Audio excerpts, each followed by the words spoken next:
Welcome to the unboxing review of the new Huion Kamvas Pro 20 and why it's actually my personal #1 tablet choice and not the 22. So those lovely people over at Huion said, "Hey Mikey, hello Huion, would you like to review the new Kamvas Pro 20 if we popped one over to you?" And already being quite a big fan of the brand, I said, yeah, of course. Now this review will cover any negatives that I've found, but seeing as I mostly only have good things to say today, this does seem like a good moment just to let you know that this is not a paid or sponsored review. But of course you can find the links to this tablet in the description below if you'd like to check it out for yourself, and be aware that at the time of me recording this, there's some pretty good price discounts on the Huion website itself. So if you end up grabbing one of these tablets, this is what you can expect in the post, but the actual display ready cardboard box for the Kamvas Pro 20 is inside. It's branded and logoed with some pretty clear and simple style art on the front and a plastic carry handle on the top. You have some basic info and QR codes along one edge with the actual product specifications written along the other, and the same image is repeated on the rear as well as the facing front as well. Opening from the top, you are greeted by a smaller card box set within some foam packaging, and this houses most of the tablet's peripherals. And also taped to the inside of that lid is a small plastic bag with screws for attaching the stand, and also an extra handful of spare nibs as a gift bonus. So inside there's a white card sleeve that houses the new model battery-free pen with 8,192 levels of pressure sensitivity and another spare one as a further gift bonus. Nice.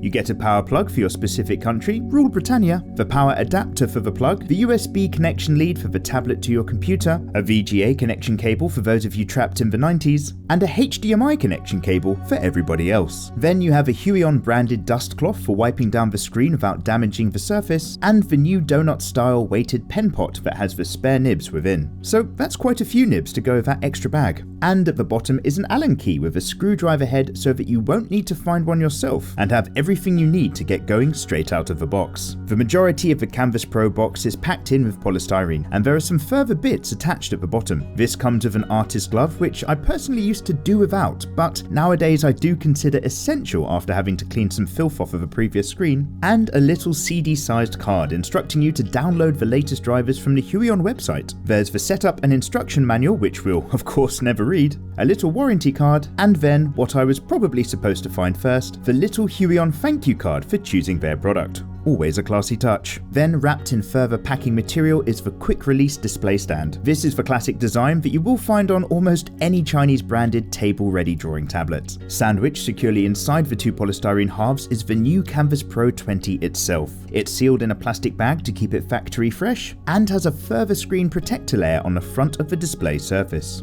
It feels relatively hefty without being too thick, and it looks like the ports project out from the rear surface over to the side, which is a different setup from Huion's previous GT range. So to take a look at everything from the box. It's the display drawing monitor itself, the quick release stand and power plug, power adapter and HDMI cable, VGA connection, thank you card, warranty and setup guide, driver instructions, new model pen with a spare, you got your nibs and screws, the smudge guard, the pen pot and the screw key, as well as the USB connection leads and dust cloth. So you basically end up getting everything that you might want out of the box. Buying a separate smudge glove is an avoided chore, and the HDMI output option is the most common for standard computer displays. Now, a DVI connection cable would have also been very nice to accommodate for every possible setup option, but kudos for including the extra pen, because that can be a lifesaver. So the first thing you'll want to do is attach the stand unless you plan on using the tablet with a swing arm. On the back it does have two sets of screw slot options, so it should fit any type of universal arm, and having all of the connection points come out of the side instead of facing down is a vast improvement, but I'll explain why in a moment. So just follow the instruction sticker that's on the back and use the Allen key to screw the stand firmly into place. Peel off the protection sticker from the front screen, and then plug the connection leads into your tablet and PC. The HDMI cable is for use as a monitor, the USB connection lead so that it registers the pen when you're doing art, and of course the power cable.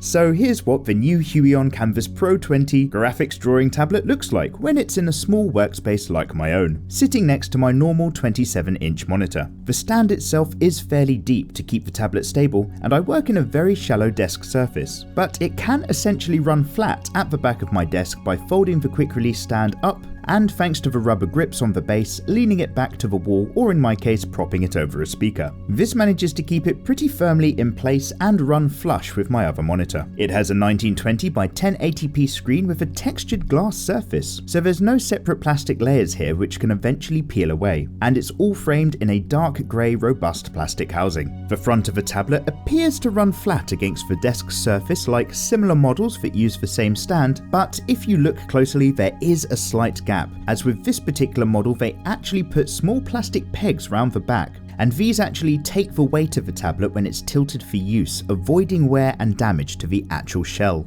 The quick release stand itself is easy to use and adjust one-handed, and it can display the tablet up at 90 degrees or lock it into a number of different angles. Now it doesn't work flat or at very shallow angles however, as the weight of the tablet will shift onto the frame of the stand instead of its base, and it ends up being a bit unstable. At the other angles it doesn't shift much at all on the desk thanks to the rubber grips, and only really rocks when I apply pressure to the extreme edges. However, in the glass area, which is where you'll actually be putting all of your weight and working, it does remain solid enough. The monitor is relatively slim for a display screen tablet, and has the main power and screen calibration buttons along the top right hand edge, with air vents running along the rear for heat dissipation. As mentioned, the cables connect to the side rear of this tablet, and this is a massive improvement from other similar models, including in Huion's own range. Most of the time you will find that the cables actually run from the bottom facing edge, and not only did this used to interfere with the stand, it was really a design flaw that actually made the cables fold and pinch when using the tablet at shallow angles, sometimes damaging them and the actual ports themselves. So having this area clear is great. However, if you do tend to move things around a lot like I do, make sure that the cables still haven't managed to catch themselves underneath the stand when you're getting ready to work. One of the most obvious and positive features are the quick access buttons, which are all over this tablet. There are 8 buttons along the left hand edge, grouped into sets of 4 on top and below, with a touch sensitive slider in the middle, and the same options are repeated on the right hand side. So this means that straight out of the box this tablet is just as ready for left-handed users as it is for everyone else, and I think that's great.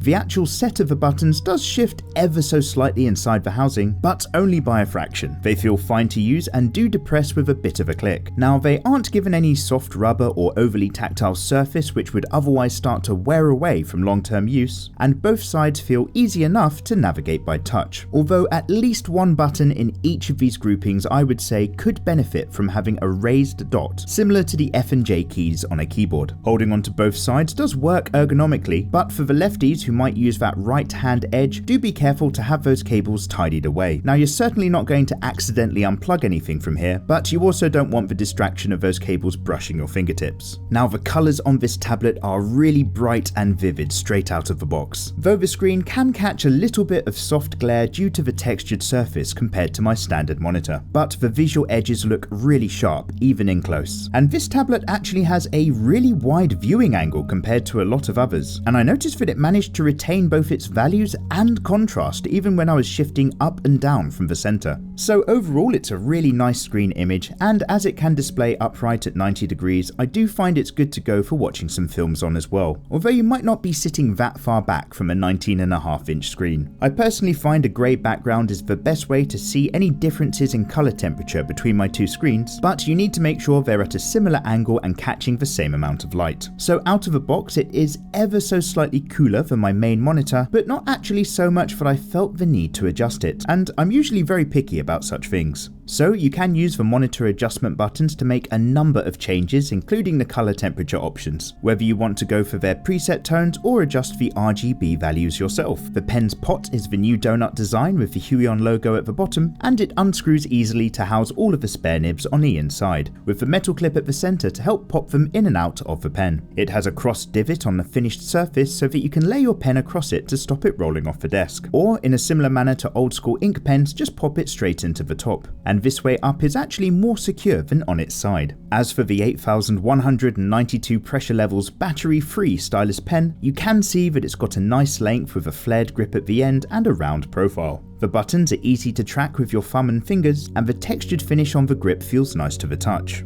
So if I compare this new 8K battery-free pen to the previous 8K canvas version, which does require charging, you can see that the newer one is a little bit shorter, and although I loved the previous model pen, especially for having that slightly triangular training tip at the end, I did mention in a previous review that being slightly flared out would help increase its comfort over time. So it's a nice improvement to see the new pen just have that slightly wider area. And the buttons on the new pen are a little bit larger as well, making it just that bit easier to track it by touch with your hand. Without the battery element inside, it's also far lighter and really feels effortless to use. But although I do like the feel of that soft textured finish on the pen area that you grip, in my experience that texture can wear away in patches after about 6 months of solid use. But overall it is an improvement for comfort. Although to be frank, I do actually much prefer the old style pen pot, as it was a little bit more solid and weighty than the donut, and I personally liked the design. So the last bit to actually get going, of course, is to download and install the latest drivers from the Huion website, and although the default settings are okay, I do recommend testing out the pressure pen levels to see what works for you, and to make sure that you set your first button to switch brush, instead of just the eraser option. This way you can click to and fro from your brush to eraser quite easily. And as for the quick access keys, this is really the fun part where you pick what's best for you. I try to link it to the most common things that I tend to use, so I've got Control,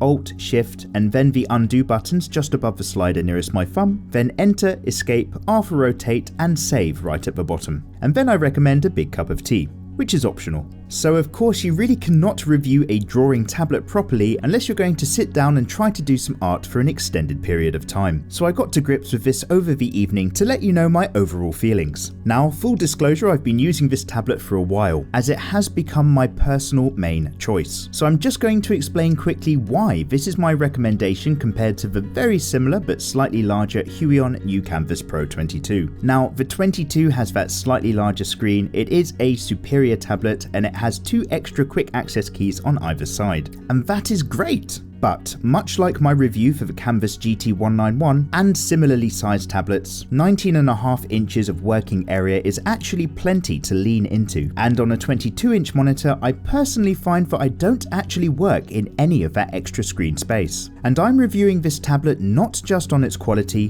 but also on its value, and that's the game changer for me here. This Huion flagship range of tablets is by far cheaper than similar Cintiq models, but for the sake of losing a couple of inches, the Kamvas Pro 20 is a big chunk cheaper than the Pro 22, and this for me means that you are getting a lot more tablet per dollar for this particular model, without any sense of feeling too cramped. Photoshop registered the pen pressure sensitivity straight away, although I did find that I had to go through the screen calibration process twice before it correctly read the stylus location. But overall, the Huion driver software and its interface is some of the best out there, so I had no complaints or headaches when setting it up. The contact feeling of the pen against the screen surface is really nice, and the slightly textured feedback does wear away at the pen nib, but with all of those spares in a pot you won't be in any trouble anytime soon. And also that stylus feels nice and light in your hand when you're working for a long period of time. Contact and stroke register worked well for me all over the screen. Even when navigating to the far edges for menu options with the stylus, I had no issues. When working though, I did experience the odd micro moment of the stylus location freezing for a second when I took the pen away for a moment and then brought it back to the screen. It's only a fraction of a second before it would snap back to the pen location, but I do suspect that this is more a result of my own struggling computer, which does have to work a little bit too hard these days over my larger Photoshop files. The touch sensitive slider worked pretty well with my thumb gestures, but I did find that it responded better to flicks of the thumb up and down to zoom in and out of my artwork than it does compared to a slow scroll. So it's probably the second best touch sensitive slider bar that I've come across on a drawing tablet, and that's only really second place to the Huion GT156 HD, which had a different material texture on the surface and was extremely smooth and responsive. So overall it should be fairly obvious that I do by now heartily recommend the Huion Kamvas Kamvas Pro 20 graphics drawing monitor. Now, if you've got the money, then sure, the Pro 22 might be your number one choice, but personally I don't use tilt support, and this tablet for me really is better value for money, as well as being really good to use for a long old time. And of course it goes without saying, but a great big thank you to Huion for sending me this tablet over for review. And again, if you're tempted, then go ahead and follow the links I've got in the description below. But if you've got any questions or your own thoughts on this tablet, then get yourself in the comment section below. And if this video has been of any use to you today, why not click me a cheeky subscribe? Thanks a lot for watching, and I'll see you next time. Take care.